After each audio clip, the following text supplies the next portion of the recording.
welcome to another episode of Cosmos with Cosmos. I'm Liz. I'm Mike. And Brandon is on assignment somewhere camping, I guess, He's in the camping, wilderness. So yes. hopefully he survives. We'll find out when we come back. Maybe on the 21st of July, we'll have our next episode after this, as we will be on a hiatus on assignment. So for those of you listening and watching out there, July 21st is when we will return after this episode. Maybe it'll be all three of us in the same show. We'll find out. We don't know. Schedules vary. But this episode, of course, is another edition of High in the Sky, and it's for July 2024, because that's the time of year that we are in now. I can't believe it. It's summer. It's... For those that are watching us live, it's only a day away. I know. We're almost... It's like... time. Check out our episode on time, because time's weird and crazy and doesn't make sense, but it does, but it doesn't. Of course, check us out on all the things at Drinking Cosmos on Twitter and Cosmos with Cosmos everywhere else, and find us on the Spotifys and the YouTubes. And no one gives a shit. No one's fucking calling it that. We don't care. And also check out some people that we love and have cool stuff, like Wildixia, Wildixia on Etsy, and her amazing artwork there. Our buddy Jack Northrup, his planetarium, if you're in the Council Bluffs area of Iowa, the Rolling Bluffs Planetarium. Hopefully Jack survived all that rain and flooding. Yeah, he did. He was, well, I don't want to give away any details of his life based on what I see on social media, but he was having a good Sunday, apparently, today. So okay. He's out enjoying his Sunday right now. And our good buddy, Mr. Proctor, Mr. Ron Proctor, MrProctorShow.com. I don't know what his new website is, but he's doing some amazing stuff down over in Tucson with Kitt Peak Observatory, and building some great visualizations and like... I'm sorry. Oh, I got something on me. For those of you listening, he's fixing my face. Fix your hair. Thank you. I appreciate it. And of course, check out our little shot-size bits of astronomy science with our episodes, our little episodes, The Shot, coming out every other Wednesday. Just little pieces of fun science tidbits for you, little nuggets. Well, I gotta find a better way to say that. But anyway, and of course we have some rules during the show, which is if any dogs start barking, which is always a possibility here at Cosmos Studios, take a drink. And if we make any nerdy Star Wars or Lord of the Rings references, also take a drink. The pups are just out. That's good. Until I hear a noise. Think we're at work. Yeah. Speaking of drinks, though, what are you drinking this episode, Mike? I'm calling it the Stone. We'll get to that. The Stone. Yeah. But this is it's got all right. So it's a juice that has it has pineapple juice. It's got peach juice. It's got orange juice. It's got cherry juice and grape juice. Wow, that's a lot of juice. And I've juice. Mixed it with rum and coconut rum. So cheers, everybody. Oh, nice. Very summery. It looks, you can't really tell, I don't think, on the video here, but for those of you listening, and also, it's kind of like this nice lavender color to it. Yeah. Yeah, it's you have a very thing nice. for lavender. This is a little more purple than lavender, but I do. Meanwhile, I am drinking the GOAT, the greatest of all time beers. This is a beer by Monkless Brewery here in Oregon. It's called Poor Pitiful Me, and it's my most favorite beer ever, and it got me into enjoying dark beers and basically kind of beer in general. So Cosmos with Cosmos and endorsing Monkless We're beer. Endorsing Monkless beer. They're not a sponsor. They don't know about us in any way, but I am promoting them because it's fucking awesome. I know, and take a sip. Oh god, it's so good. Looks like Katie and Adam just finished a mocha cold brew, and should probably grab a White Claw soon. So cool, awesome. All right, let's get into it. Oh, you just want to go steaming right ahead? All right, then let's get high in the sky One of these days. Anyway, Mom has an iced coffee too. Ooh, iced coffee. I've been, okay, just a little detour, off of the podcast here for everybody. If you visit Oak Ridge, Oregon, there's like a local bakery. Every coffee place, there's a little coffee shop. It's got good coffee. But the drive-through coffee hut, I've been hitting up that recently, on my way to physical therapy to deal with my back issues. And man, they got some good stuff. They had a honey nut latte. Are they gonna be open after this? After? Oh, I don't know. I think they're open daily for whatever hours. But anyway, and a vanilla iced chai. Oh God, it's so good. Anyway, I love iced coffee. Anyway, now all I right. have to go get some. No, we don't have to go get any. Okay. But I'm saying I want some. Okay, you don't usually drink coffee, so. All right. High in the sky. Of course, with our High in the Skies, we like to feature a constellation highlight. And this constellation highlight for July is Capricornus, the Dorito chip of the sky. I'll talk about that in a second, but it's also known as the sea goat. Sea goat. My goat drink. Here, it may sound familiar, Capricornus. Yes, Capricorn. The astrological symbol is in relation to Capricorn. It is Capricornus. But, I will not go on an astrology rant in this episode. So if you're thinking astrology, get the fuck out. It is one of the 12 or 13 zodiac constellations. These run across the ecliptic. We should say 13. It is technically 13 because Ophiuchus. His foot does touch the ecliptic. But the ecliptic is basically the plane of our solar system projected onto the sky. So every constellation that's on that ecliptic that the sun travels through is known as a zodiac constellation. And that goes way back to the ancient Babylonian. I mean, in fact, most of the things we recognize in the sky can go back to the ancient Babylonians. Yeah. Essentially. In Latin, Capricornus means the goat, or goat horn, or horned goat. Take your pick of what it is, but we commonly see it as a sea goat. So randomly, it's half fish. It's just half. But we find why it's not random. Yeah, we draw it. Yes, we do. But it's seemingly random that it's a half goat, half fish. The bottom part is the fish part. The top part is the goat part. Otherwise, it'd be weird because then you wouldn't really recognize it as if the butt was a goat and the top was a fish. How weird would that be? Oh. Hey, Jack's with us. Oh, Jack is here. Okay, astrology is all over anime. Yeah, so it must be right. If it's in anime. Now, the best time to actually see Capricornus is in September, but it'll be around all summer long in the night sky. It is a faint constellation, though, okay? So, we can't always highlight the bright ones. We like to, gotta highlight anything some dim associated ones. with water in some sort of way is dim. Is it dim? Yeah. Oh. They all are. They're all dumb. No, I'm just kidding. Cetus, Cancer, Pisces, Aquarius. They're all dim constellations. And so this dim constellation, if you're in a dark area, or if you use a sky map application to help you find it, the pattern of the stars actually just looks like a Dorito chip. It's basically this triangle shape.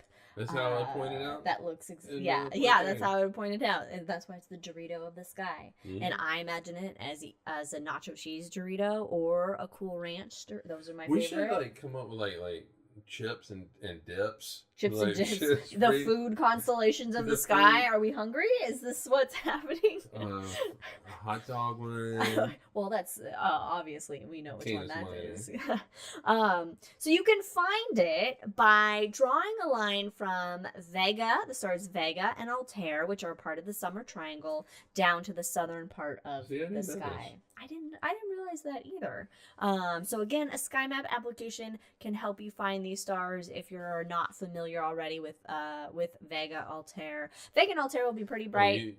Vega especially will be very bright. And so you can find that Dorito chip with the help of those stars. Virgo would be a martini. I'll take that. Yeah. Yeah. Yeah, I'll definitely be a martini. Apparently, speaking of martinis, my dad had a sour apple martini, a green martini. But it was Ricky's drink, but he had some of it. He had some of it. Did he like it? Yeah, he said it wasn't too bad. Oh, hey, look at that. Yeah, but my goal is to get him to drink a pina colada. A peanut? He hates pineapples. He hates pineapples? Yeah. You don't even really taste the pineapple in a pina That's colada. what I told him. You taste mostly coconut. Yeah, but I don't think he likes coconut either. Anyway, sorry. My mom says I'm a Virgo and I love martinis. She does. She does. Dirty. She likes it dirty. Anyway. Don't know why I said that about my mom. Anything cool hanging out in that region of space with Capricornus? Well, yes, there is. The globular cluster M30, Messier 30, and a globular cluster basically it's a bunch of old ass stars. All right, it's old stars hanging together, bound together through gravity. They're hanging out generally in the halo of a spiral galaxy. Are you gonna say why they're old ass stars? Yeah, I'm gonna say old ass stars. Because it's not in the notes. Yeah, it's an outline. It's not a verbatim script. I like to just I know that. Go off the cuff. I'm getting there. Okay. So this conglomerate of stars, I like that. Is 27,140 light years away. It's 90 light years across, and it formed 13 billion years ago. Hence being old ass fucking stars. So, what kind of stars are these? Like first generation stars. Yeah. These are the first ones. They're Star Trek First Generation. Oh. That should be a new series. Star Trek First Generation. And the next generation. I guess the first generation is the original. I said Star Trek. I said the word Star Trek. But it's not. Oh, Star Treks aren't rules. It's Star Wars. Whatever. Drink anyway. But we should drink that anyway. Yeah. In this globular cluster, it's made up of several 100,000 stars. And the combined mass is 160,000 times that of our sun. And all these stars are in a very small area. So, but you know what's really cool though? If you are in the center of on a planet in the center of this, your star your sky explodes. Your sky is filled with stars. Yeah, it would be hard. Would it be hard to see out of it to observe the rest of? Probably so. Probably so. I wonder how bright it would make it. Oh, it'd be really bright at night. I'm betting. But also, if you're on the edge, though, can you imagine? Like you're on a planet that goes around a star for like half the year. You're facing out to where you see the Milky Way, and what kind of view that would be. And then the other depending half on your orientation, because you would see most of like the Milky Way, because we're in it. So our view of the Milky Way, we're seeing basically from like the plane of it out, so we just kind of see this like swath across. But if you're in a globular cluster, you're outside of it. Well, I mean, you're in the halo, but you're outside of those spiral arms, so you can kind of maybe next year in Star Wars, that's where when they're on episode 2, and they're in the medical ship. Okay, so for at the end, episode. It's episode 5, right? Because it's I'm sorry. Back. Episode 5. Episode 2. Empire God, Strikes what a Back. dumb. Okay, but we're talking about Star Wars, so everybody go ahead and take a drink. Hey, Ron! So maybe they're on that medical ship, and so they're where a globular cluster would be, looking out at the galaxy. Far out, though. I mean, even with even with like M30, you're not that far out. All right. Well, they're looking at some fucking galaxy, and they are looking at a galaxy. They should have thought about that science a little bit better when they were doing it. All right. Back to Copernicus. Okay, so we have M30 hanging out in there. But the origins of Copernicus, we like to talk a little bit about kind of that mythology behind it, or like how it got its name, or what's it to its. Again, I mentioned Babylonians, right? They gave us a lot of Capricornus. You say Copernicus. Copernicus, Capricornus. Same thing. Copernicus. Yeah, it's Copernicus. But Copernicus was the Polish. Yes, I know. He's now a sea goat. But I mean, so I was like, wait a minute. So now I gotta think about it. Copernicus. No! Capricornus. Capricorn. Just call it I've Capricorn. had 3 sips of beer. This is like the most alcohol I've drank in a while. That's why. That's why. So Capricornus, for the Babylonians, it was associated with their god Enki. The Sumerians, they knew the constellation as the goatfish, or Suhur-Mash-Ha. While Babylonian star catalogs compiled around 1000 BCE called it Mul Suhur Mas, also meaning goatfish. So this did really well. I don't know about that. We'll see if there's anybody that is Babylonian. Is listening. Any Babylonians out there, Sumerians, let me know about my pronunciation there. It's probably horrible. But that's where we get the sea goat or goatfish is from the Babylonians. Now, just drunk you have to be to go, yeah, that's it's a friggin' goat and a of fish. Stars. Yeah. Well, I don't know, and I don't know if like it's just like if that like Dorito shape of stars we see today is like all the stars that they saw that they encompassed in that constellation, or if it's been whittled down or whatever through the historical game of telephone that happens with everything. Now, of course, Capricornus is going to be Greek. Well, not the name, obviously, is Latin, but the main myth behind it is going to be associated with the Greeks. The majority of the constellations have some association with the Greeks just because when the sky was kind of being formally mapped out, when the constellations were formally being assigned constellations during the scientific revolution, not scientific revolution, during the Enlightenment, no. I don't know, whichever one.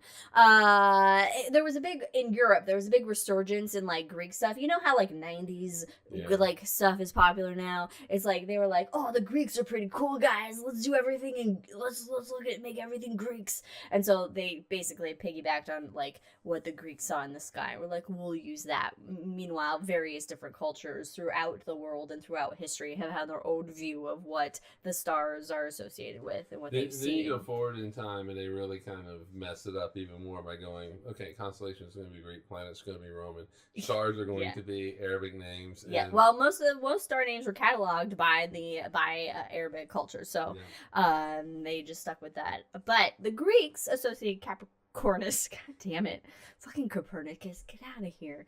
Just call it Capricorn. Yeah, no, because that's too zodiacal.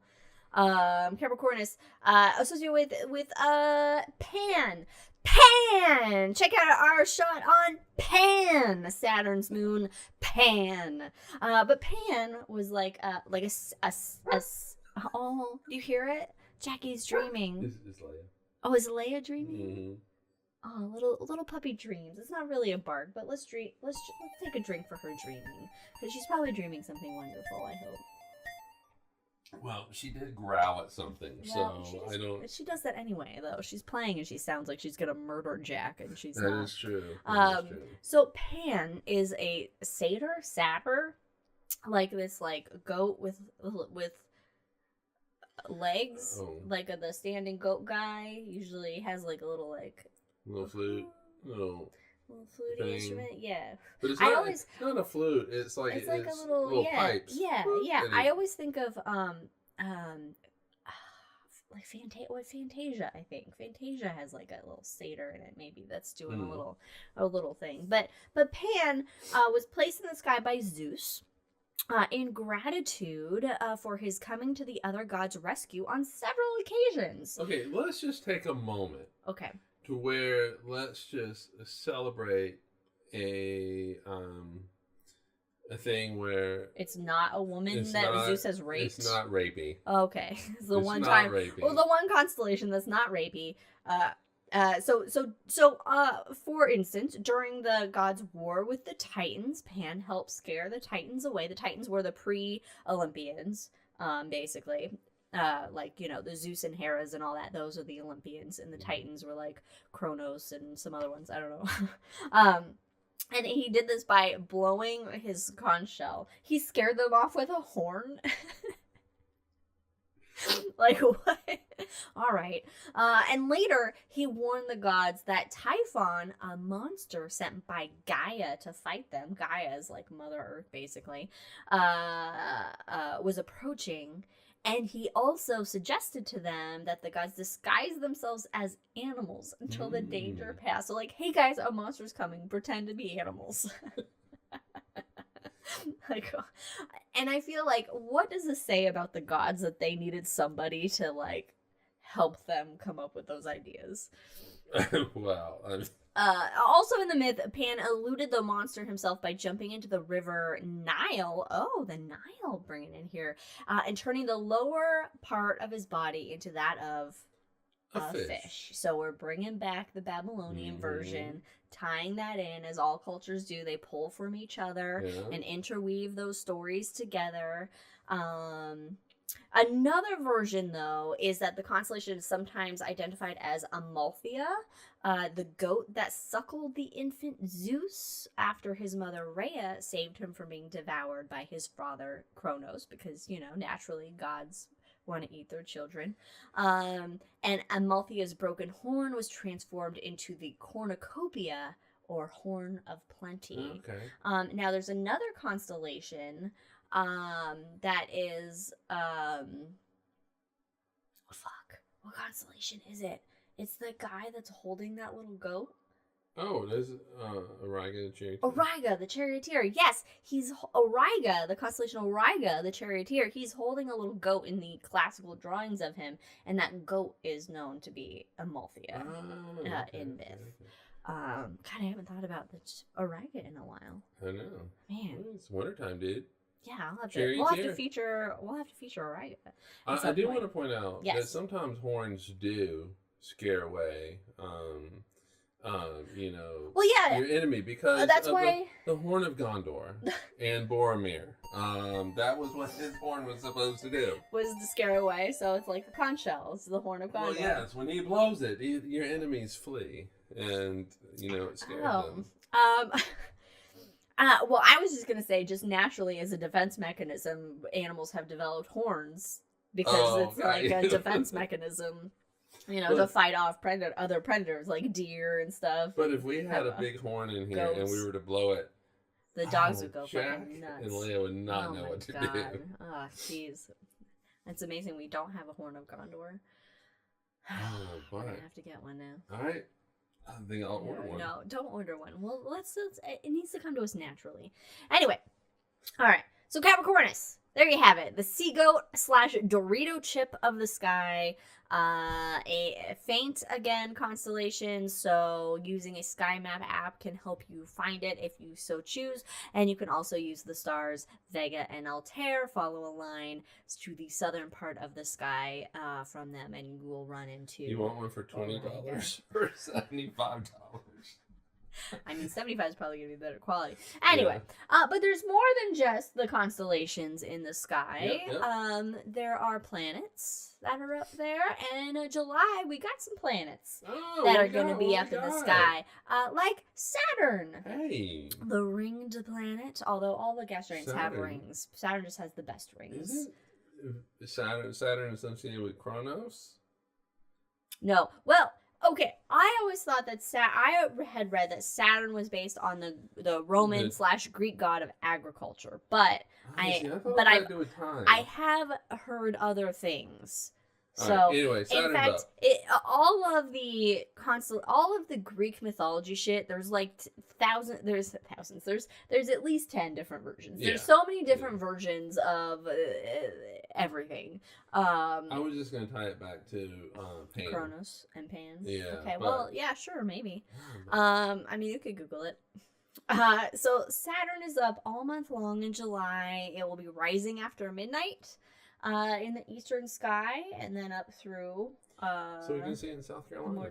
Majority of the night, you know, if you have a telescope, even like just like a 4-inch telescope. I don't know about binoculars, but binoculars, you can see the rings.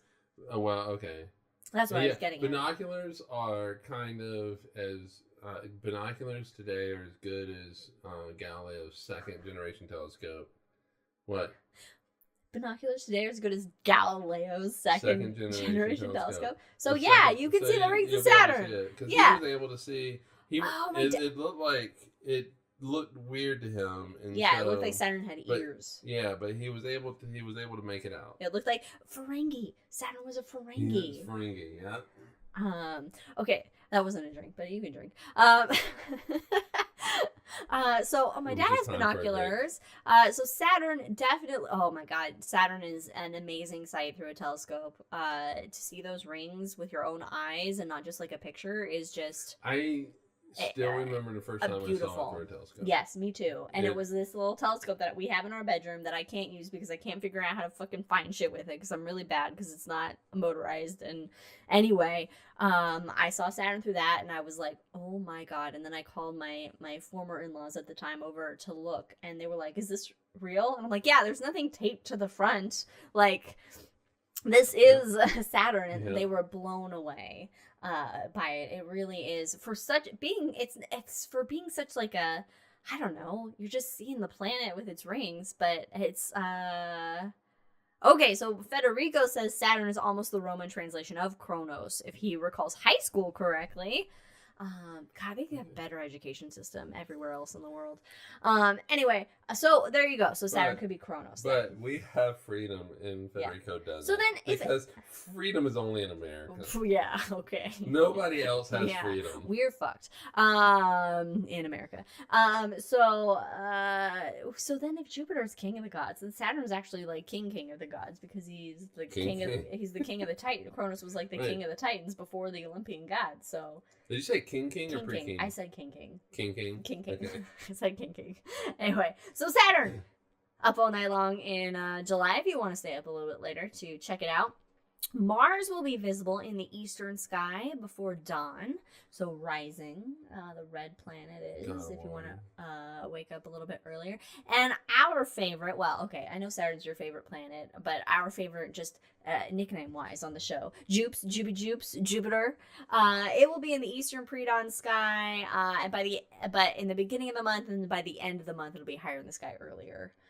In the evening or midnight. And, to be fair, though, Jupiter is a lot of fun to look at through a telescope, too. Jupiter's amazing. If you get a telescope and you see the belts and bands and the red spot, the belts and zones. Sorry, I said belts and bands. Belts and zones and the red spot. Oh my God, Jupiter is. Yeah, now you do need a biggish telescope to see the red spot. You might need a filter at this point. Yeah. Well, filter helps, and it needs to be the right time. Because that red spot rotates around the planet, so as the planet rotates. Because because the planet's moving, and it's a storm. So, but we're gonna talk about that in a second, actually. Yeah. But I gotta say, like, I love Jupes, and Jupiter and Saturn are the best planets to look at through a telescope. Honestly, in my opinion. I'm sorry, but they have the most features and coolest features to look at. Is what I like. Jupes. New official name. Thank you, Ron. Yes, it is. Well, you can make that happen, man. All right. But but also Juno, the Juno spacecraft. Oh my God. The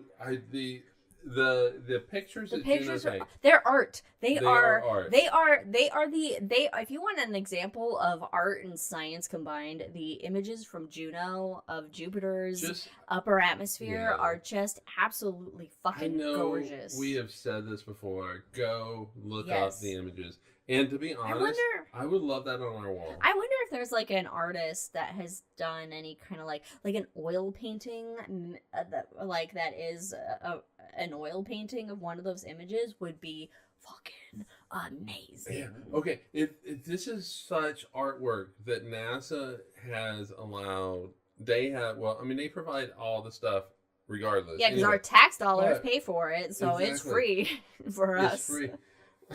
It's supposed to only be free to Americans, but it's free to the world. Yeah. And so, but one of the things that for Juno was, here are the raw images. Artists go do something with it. Yes. And so they actually tried to get, and I'm sure there were artists that did stuff with it. But I have seen but it's more like a digital kind of. But they provided it to artists to do things with, and it's just incredibly beautiful. Yes. Incredibly beautiful. God.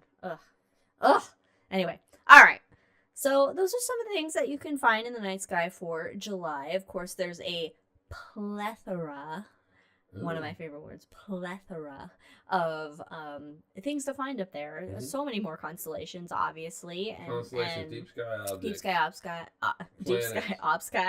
deep sky objects, comets, asteroids. Yeah. All that stuff. But also the moon. We forgot. I almost forgot about the moon. We like to talk about the moon and what the moon is doing. On July 3rd and 4th, happy 4th of July to those in America. No, it is the world. It is a holiday for the world. Right? Isn't that when like we defeat the aliens? It's when we defeat the aliens. Yes, Will Smith. That's when Will Smith gets in the thing and then he punches somebody in the face and then he... Yeah. But the moon will be very bright near Jupes. So the moon can help you find Jupiter on July 3rd and July 4th. And July, I did this dyslexic in the notes, but July 21st, when we will be back with another episode, there will be a full moon. And this full moon is known as the full buck moon. So most full moons have sort of a name behind them. And generally these are from Native American cultures in a way that represents the kind of what's going on in Native American society and culture at the time. Something that is relevant to them. And so the full buck moon is when the antler occurs because it's called that because the antlers of the male deer are in full growth mode at this time. We might see that. Because here, we get a lot of deer that we see. We live in a magical forest. Some other names of the full moon, though, from different Native American tribes, and I did not put in the notes like which ones they were from, just because it was going to be very verbose. But various Native American tribes throughout the country. Other names are the feather molting moon, the salmon moon, the berry moon, and the thunder moon. Which are two things. Salmon moon, I bet is like up here in the Pacific Northwest. Yeah, when the salmon are coming down. Easy to get it. Well, because the bears are out, right? Getting to the salmon. So they're doing their thing. But for thunder moon, that's what has to do with weather, like monsoons and like thunderstorms. But what went in my head when I read the notes was AC/DC Thunderstruck. Yes, that's what it's from. It's because that's when actually Thunderstruck came out in 1984. No, I'm just kidding. I don't know when it came out. I mean, I heard the music immediately in my head. Thunder. And berry moon, because berries are becoming ripe on plants. Like one was raspberry moon as well. Oh. So like we have some raspberry plant or some blackberry plants. There's more in the neighborhood. Ron says it's the Saguaro harvest moon for the Tohono O'odham nation here in Tucson. Saguaro fruit harvest moon. So, yeah, so a lot of the full moon names have to do with, what's going on in nature at that time in order to, like, I don't know, keep track of time and, like, be like, oh, here we go. Here's the season for this. But it also shows just, like, how in tune with nature? Oh. Cyclic, nature is. Yeah. Well, yeah. How everything tends to happen at certain times of the year. Yeah. And I mean there's reasons why it all happens at certain times of the year. But so I don't know. Nature is a big calendar. Nature is a big calendar. Nature is the calendar of life. Yeah, I mean don't rely on Google, just look at nature. Look at nature. And keep track of nature. It's hard to do because nature is mostly eroded by our human civilization. But anyway, that's another point for another story. Hangover. Because now we have more erosion. So, again, those are what you can find in the evening sky for July. So keep your eyes out. And, every now and then pop outside and look up and see what you can find out there. And just enjoy what the earth and the universe has to bring you. And if you live in a very light polluted area, get out of town. And get out of there. Meet up with an astronomy group. Look at star parties. There's star parties. Astronomical clubs are everywhere in every state and all around in cities and whatnot. And they usually like to host star parties all the time. And so check out any local star party where there are amateur astronomers with their telescopes that are more than happy. They are so excited to show you what you can see through the telescope. They live to show you. Yes, this is what they want to do. They are there to bring the universe to you and your eyeballs. if and when we ever get our telescope, we're going to be doing the same thing. All right, so News. I'm getting there. I'm leading it. I'm going. I was going to say right in. You're doing the whole show. And so I only have little bits where I can jump in and Ron makes a good point in our chat for those of you listening to the podcast. He says local astronomy clubs are a great way to get affordable access to really great equipment. This is true because a telescope's really expensive. Mm-hmm. The better the telescope, the more pricey it is. Don't get your telescope from Target or Walmart. You can get close from there, but not your telescope. You can go to a regular telescope brand website like Celestron or Meade, but also like High Point Scientific has good telescopes. But your local astronomy club, if you become a member, if you're interested in, for example, I was looking into the Eugene Astronomical Society, which we will join. But they have for members, you can actually rent out a telescope. They have a catalog of telescopes and that you can rent out and take out to use for a certain length of time to bring to a star party. You can use one of their scopes if you don't have it. Local astronomy clubs are a really great resource for that kind of thing, and just a resource in general to get involved into like astronomical observation and whatnot. I'm not even like halfway through. God, it's gonna be anyway. Astronomy news. Boop boop boop boop boop. Astronomy news section, everybody. It's time for astronomy news here on Cosmos. I don't know what the accent that was, but it was an attempt. I cannot wait to hear your attempts at Southern accents. Oh my God, when we go to South Carolina, boy, oh boy, it's gonna turn, and my tolerance is back to 0. I'm sitting on a heating pad right now. Just my mom is gonna be like, is she making fun of us? It's gonna turn British. It's gonna be an amalgamation of bad British and bad Southern accent is what's gonna happen. So astronomy news. Speaking of Jupes, Jupy's Great Red Spot is actually younger than train travel. Wow! It turns out. So it has been thought that Jupiter's Great Red Spot has been around for hundreds of years, hundreds and hundreds and hundreds of years. At least 400 years. At least 400. At least 300. At least 400. Somewhere around that, right? It's been around for a really long time, and that's because it was first recorded by Giovanni Cassini in 1665. This is after Galileo decided to point a telescope, it was a spyglass at the sky, like a fucking genius, even though he didn't invent the spyglass or / telescope. It was Lons. He was a genius. He was a genius. It was Lippershey that invented it, but Galileo was he was like, hey, why don't I take this thing and then just point it up in the sky and see what I can do with it. If you can see far with it, but then wrote that shit down. Yes, writing, very important. Writing things down, taking notes, very important. So Cassini observed this red spot by looking through telescope in 1665. But then after 1712, it seemed to disappear. See, I did not know this. Yeah, astronomers weren't making observations of it, basically. And then around 1831. Observations started to happen of a great red spot. You could see it again, essentially. And so the question is the red spot that we see today the same one that Cassini observed? And it turns out, no, it's not the same red spot. Now, for context, the great red spot is a giant storm in Jupiter's atmosphere. It's like a hurricane-like storm in the atmosphere of Jupiter.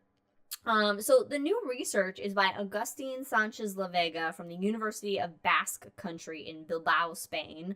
And they looked at historical observations and compared it with our modern observations of the Great Red Spot today. And Cassini's spot is actually different. It's actually about 2 to 3 times smaller than the Great Red Spot was. Which I'll talk about. Which I'll talk about in a second. Yeah. The modern Great Red Spot currently is the same size as Cassini's, but it was bigger. The Great Red Spot is shrinking. It has been observed to be shrinking, and now it's the same size as what Cassini had observed. So maybe in 60 years it might be gone. That's true. So, today's spot formed sometime during that 100 years after Cassini's death. and when that disappearance of the great red spot happened. And they also concluded, because it was kind of not actually sure how the great red spot formed. And so what the research also concluded, based on kind of different simulations of varying factors within Jupiter's atmosphere, that what forms the characteristics that we see today is that it was an interaction between adjacent bands of winds crossing Jupiter at different speeds that kind of caused this storm to happen. And at first it was very elongated, which observations from back in the 1800s show it being more elongated, and it has compacted and shrunk over time to how we see it today, is this more kind of like oval form. This actually makes me feel pretty good. Yeah. Yeah, because I don't like the idea of the storm being around forever and ever and ever and ever. Yeah, I don't like the idea of infinities. Yeah. I have a tattoo of an infinity. You don't like the idea of our love being infinite? I'm wrong. You showed the wrong one. No, that's different. But when it comes to physical things, I don't like the idea of infinity. Right. I don't like an infinite universe. Right. I don't like a red spot that has been around since the formation of Jupiter. Yeah. Well, it doesn't make sense anyway, being a storm. If we observe storms here on Earth or any other planet for that matter, they come and they go.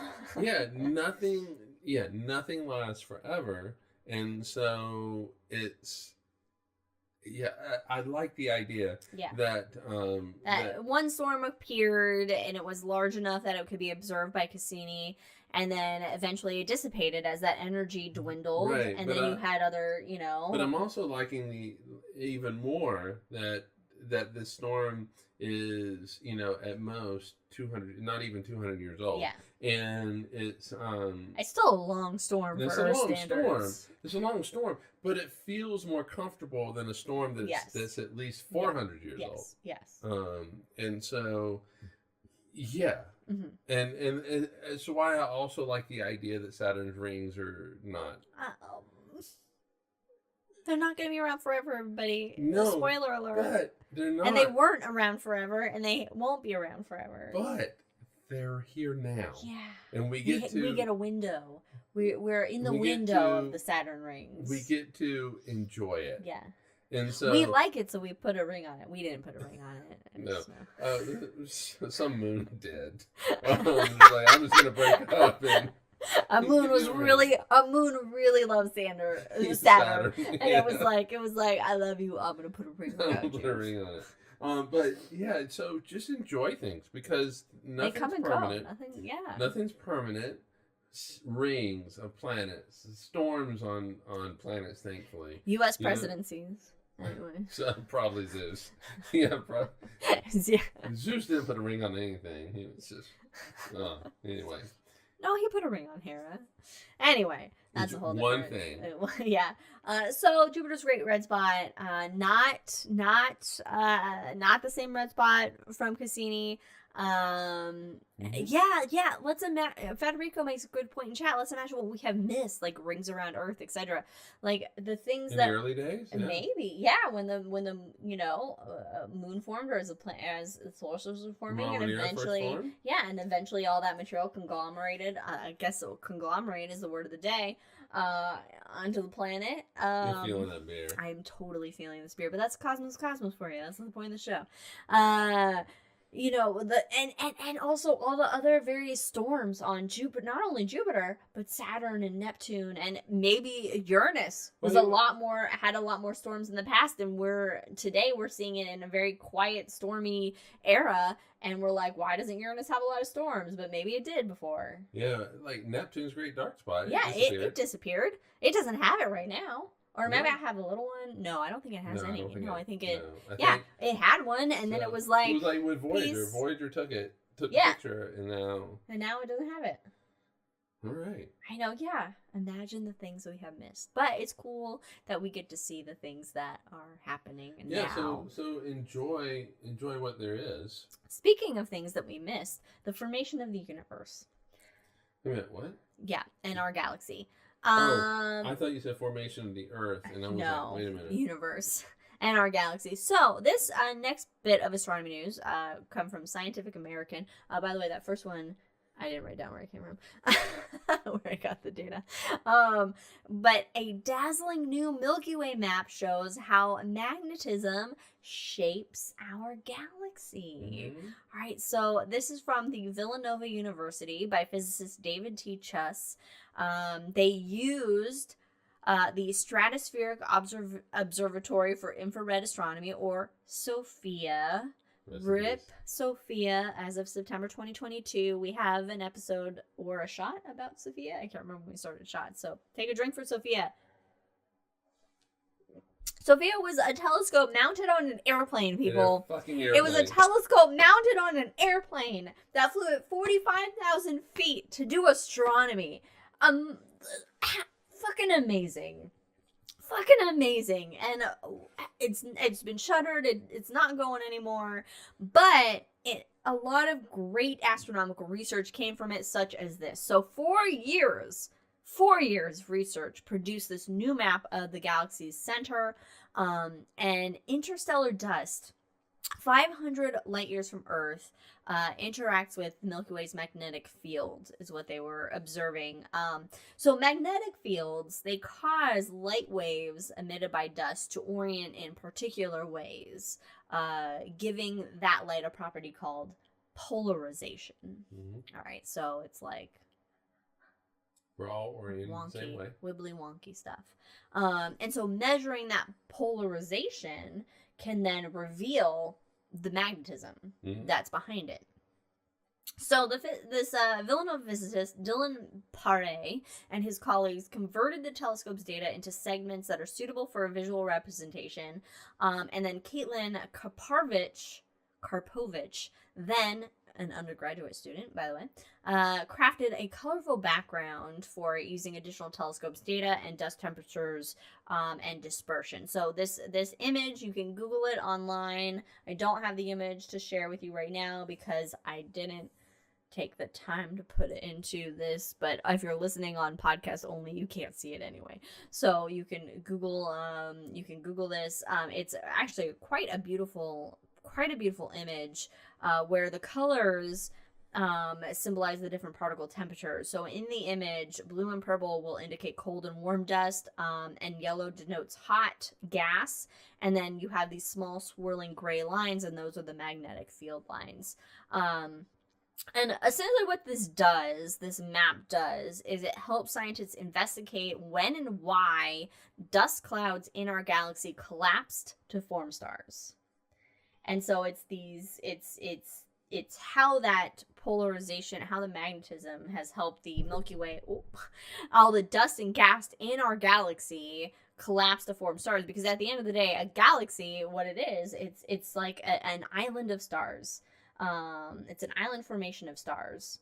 And if you don't have stars, you kind of really don't have a galaxy. Right. Just keep talking. He's trying to pull up the image right now, which I could have, if I downloaded it and then I was like, I'm not going to show the image. I don't know if it'll. All right, keep talking. Okay, you just show it like that. Just pull it up, show it like that. All right. Try it. There you go. So there you go. So the yellow, hot gas, and the cold and blue and purple, colder. And then there's some magnetic waves in there. So I don't know. I think that's really cool, is just using a telescope mounted on an airplane to try and understand, like, kind of how our galaxy formed.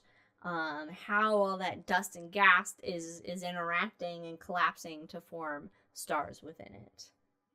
I just think it's neat. Oh, you got a better picture? Oh, yeah, look at that. It's pretty cool. It's beautiful. Yeah, it's pretty cool. It's beautiful. All right, bringing it a little bit closer to home.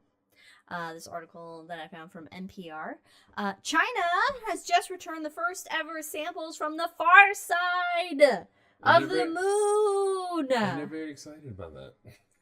They should be very excited about it Yep. because we don't have samples from the far side of the moon. Have sent and when I say we, I mean the US has sent astronauts to the near side of the moon, and we brought samples back from the near side of the moon. And those Apollo era samples, they have told us basically that, hey, the moon, weirdly, it's made of actually a lot of the same stuff as the Earth, but also some stuff that's not the same stuff as the Earth. So what this has indicated is that the moon formed after an object had collided with the Earth, and that debris coming off the Earth and this object formed together into our moon very rapidly during the formation of our solar system.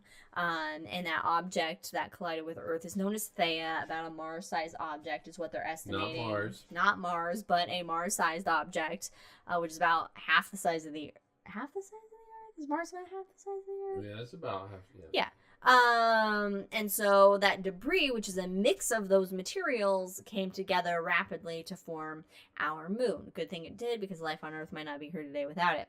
Anyway, however, okay, though that information is all based on samples taken from the near side of the moon. Now, the near side of the moon is vastly different than the far side of the moon. The near side of the moon, we see less cratering, and we see the bunny in the moon, or the face in the moon, which are these darker areas called mare. They're these ancient lava flows on that near side, whereas the far side of the moon doesn't have that. It's largely cratered, heavily cratered, I should say, and it doesn't have these lava flooded plains all over it. The crust on the far side is thicker than the crust on the thicker. near side. So mystery. It's a mystery, guys. It is a mystery. So Jim Head, who's a planetary scientist at Brand University, he says that this is a critical issue because you can't understand the origin of a planet or a moon with just one hemisphere, right? You need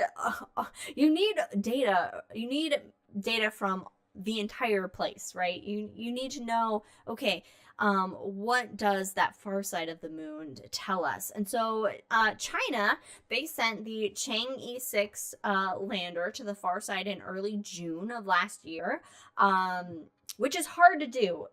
There's a reason why we haven't sent a lot of spacecrafts to the far side of the moon, because only one side of the moon faces the Earth. And so going to the far side of the moon means that you lose communication with what you send there. So they relied on a satellite orbiting the moon in order to relay that signal. So that satellite would kind of orbit around the moon, pick up the signal, and then once it came back around the other side of the moon, send it back to Earth. So it could communicate. So it's very difficult. This lander used this sort of drill and scoop method to collect samples from a lava flow in an area known as the South Pole Aitken Basin. And those samples haven't been analyzed yet, but they should. But it just got here. It just got here. So it should confirm whether or not that sort of Apollo era hypothesis at this point, hypothesis, that the moon formed from this after this giant impact. Okay, well that's probably theory at this point. What's the hypothesis is, did it form quickly? So did it form quickly? Okay. So that is what it should do. However, if it doesn't, if these samples end up being kind of like different than the near side of the moon, then guess what, textbooks? Time to be rewritten. And luckily, China will share at least some of the new moon samples. Not all of it, but it will share some of the samples with the U.S. and other nations. So, but I mean, that's something. That's something. They don't have to share it. No. You know. But technically, NASA doesn't have to share either. But that's true. But they do. They have to share with U.S. scientists. Yeah. And I'm sure it's the same way in China.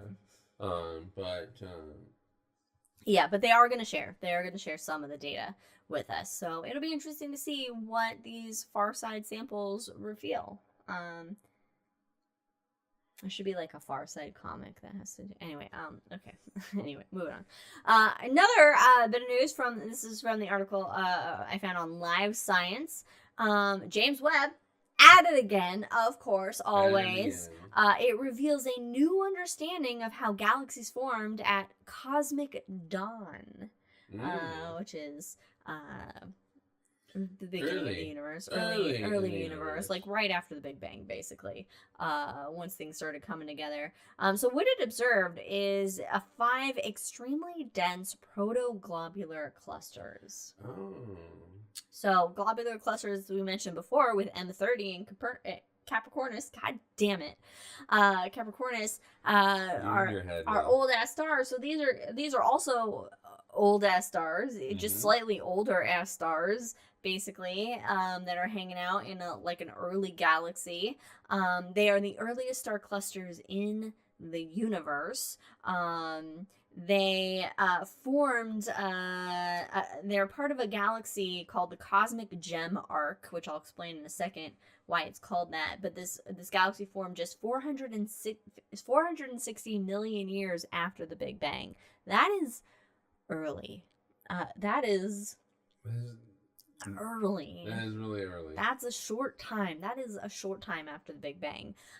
So it's called this because we observe this like hair thin crescent that is of this galaxy. It's like just like this little arc of a crescent, and that's due to the gravitational influence of a foreground galaxy. So there's a galaxy in the foreground that is sort of magnifying and distorting this other galaxy behind it. It's called gravitational lensing. So we can actually see the galaxy behind it because of how the galaxy in the foreground is distorting space-time, basically. And it's very confusing when you think about it, but that's how we can see it.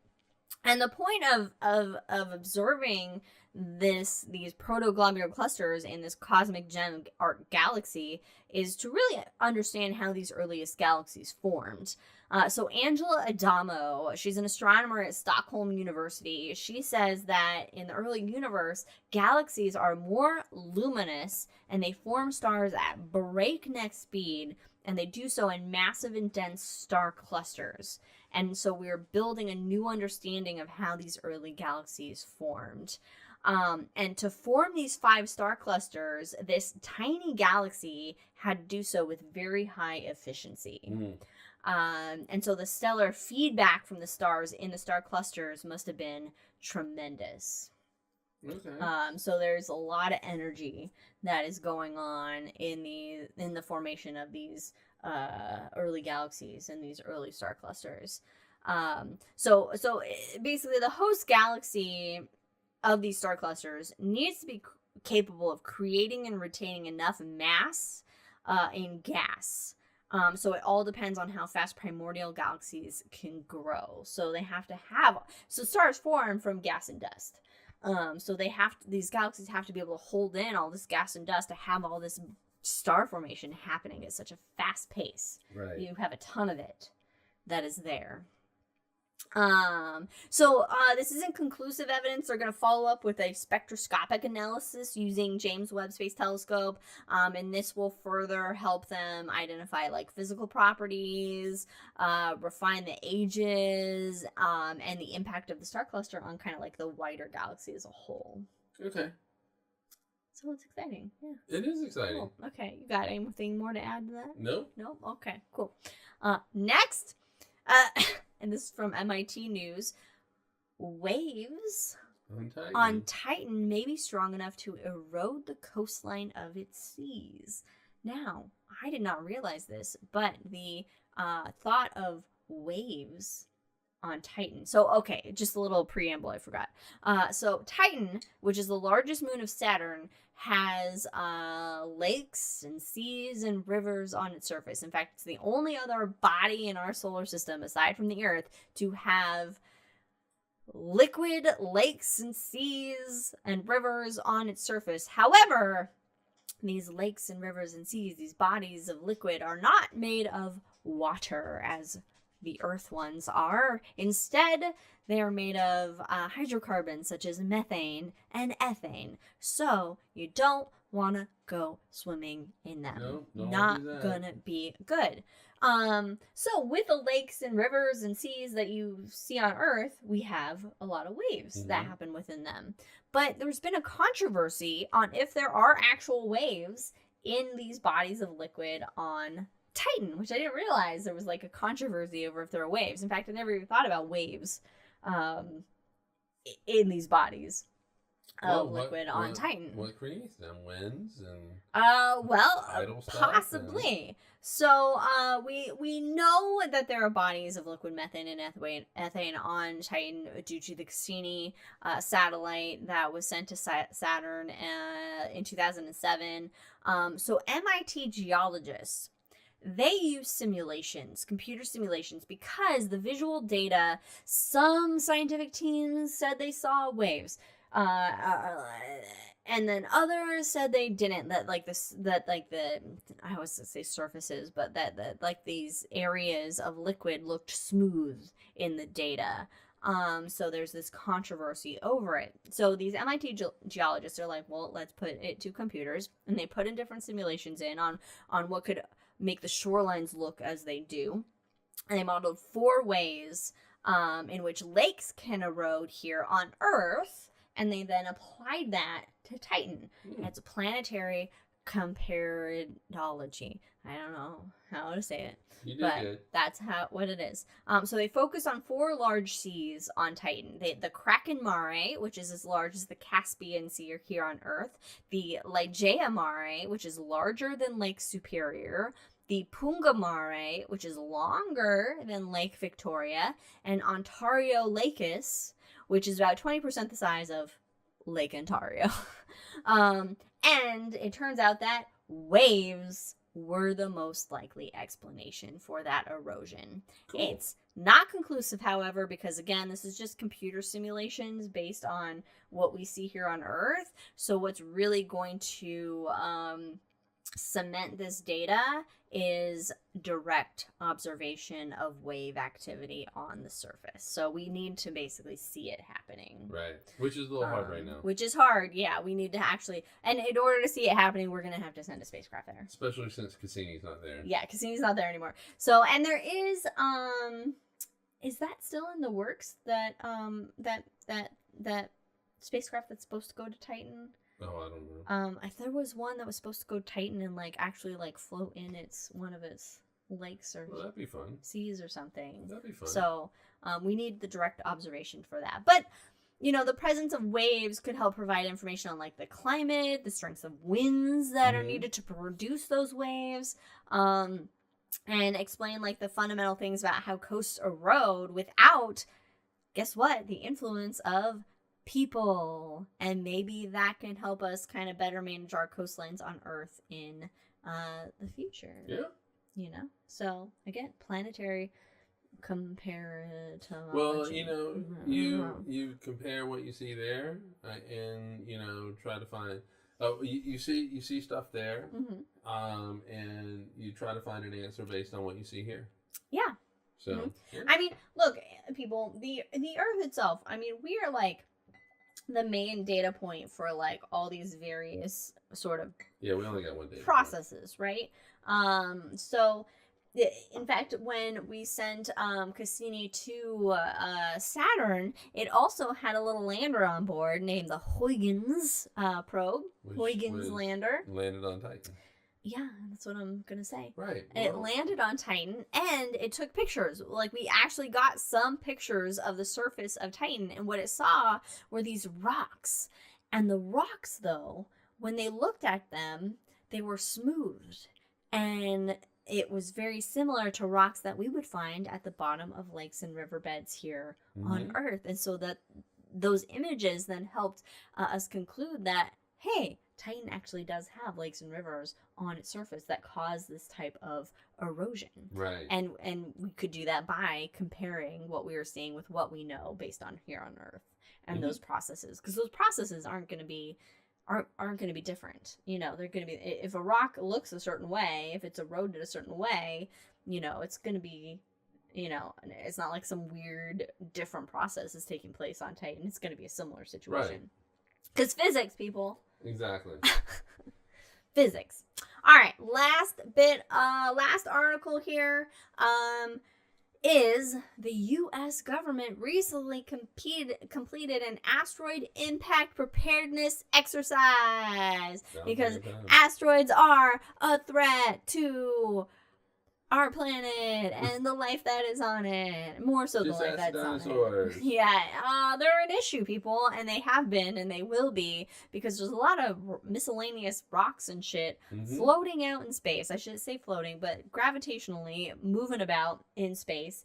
And sometimes they get a little too close. And sometimes, yes, ask the dinosaurs, they hit us and cause things to happen that aren't great. Just for whatever's living here. So this was actually the 5th exercise. And it's like it was a tabletop exercise, which I just imagine like all these like officials just playing like Magic the Gathering with asteroids. Yeah. Like they're having their own like D&D asteroid session or something. But really what it was to create like the simulation to kind of assess our ability to respond to an asteroid or a comet that decides to like come our direction. And this one, though, was the first exercise to actually use data from NASA's DART mission. Hey. And the DART mission was designed as an asteroid redirect test. So we basically built a spacecraft purposely to slam into an asteroid or the moon of an asteroid, because asteroids can have moons, in order to see if it affected it in any way. And it turns out it did. It actually moved it a little bit. And it moved it enough where, okay, this is something that could possibly be used to slightly nudge an asteroid out of the path of the Earth and causing it to miss us instead of hit us, which would be really important, right? However, the actual application of said technique would take years of advanced planning, so we need to be well notified ahead of time of said asteroids, incoming path towards the Earth, collision with the Earth kind of thing. So the scenario that they set in this hypothetical exercise is that there would be a 72% chance of an asteroid that may hit Earth in 14 years. So this is the scenario they gave themselves. The requirements for area if it should impact. So that means big bada boom, lots of dead people, is what that means. So the takeaways from this exercise were that a 14-year timeline actually complicates decision making, and left for a lot of like uncertainties, and they're kind of lacking on the capabilities to obtain better information about an asteroid with the 14-year notice.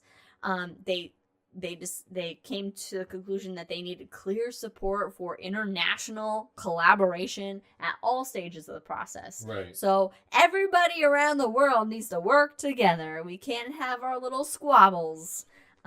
Which has worked out really well. Which is, we're really great at working together around the world. We do it. We do it really great. You see it every day. They found that the decision-making processes and risk tolerance were not really understood. They had limited readiness to quickly implement needed space missions, and that the timely global coordination of messaging kind of needed further attention. And the asteroid impact disaster management plans were really not well defined. So it sounds like it was a kind of like, if we know an asteroid's going to impact us in 14 years, we don't have our shit together. No, we don't. And had trouble getting our shit together for this. Yep. It doesn't sound like it was very good. Right. Doesn't sound good. About right. So I would say at the end of the day, we just need to learn how to work together. Isn't that what we tell toddlers? Yes. You know what? Maybe all leaders of the world need to go back to kindergarten. Put them in a kindergarten class and have them just learn the basic fundamentals, sharing, Yeah. sharing, sharing is caring, you know, cooperating on the playground, Right. taking turns, you All right. know. Cool. Cool. All right. So science be wild, y'all. Uh, what? Nothing. All right. All right. We do have an in memoriam section this science. Oh, Katie says her preschoolers when she was in the classroom understood these concepts better than they do. They really do. It's like something happens when we become adults. Um Anyway, we do have some in memoriams while we've been gone. The first one is an in memoriam to William Anders, Apollo 8 astronaut and lunar module pilot.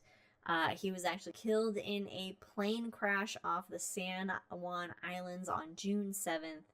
He was 90 years old. Wow. Cheers to William Anders.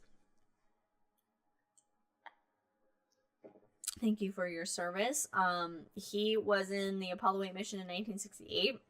He was one of the first 3 people to travel to the moon, along with Frank Borman and James Lovell. And he took the iconic, Google it, the iconic Earthrise image. So it's a picture from the surface of the moon with the Earth. No, they're flying over the moon. Oh, they're flying over the moon, and the Earth is rising. The Earth is rising over the limb of the moon.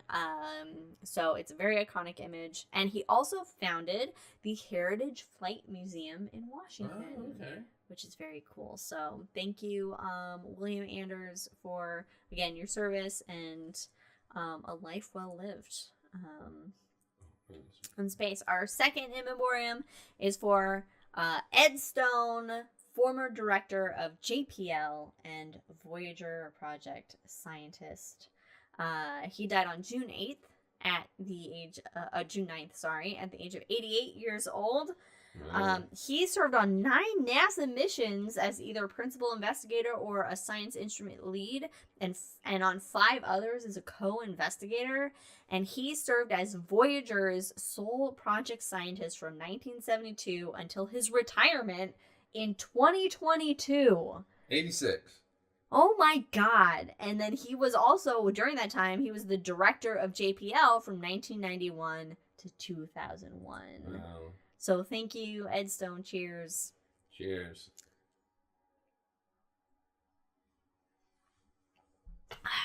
Amazing contributions to the exploration of our solar system. Yep. The Voyagers and a bunch of other ones. I know.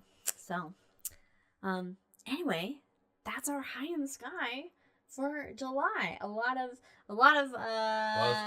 stuff you can see in the night sky, and as always, I mean, just a lot of cool, science and space shit that's come out, because we're constantly learning about our universe and our place within it and how things happen and how things work, and it's James important. Webb's gonna keep showing us stuff.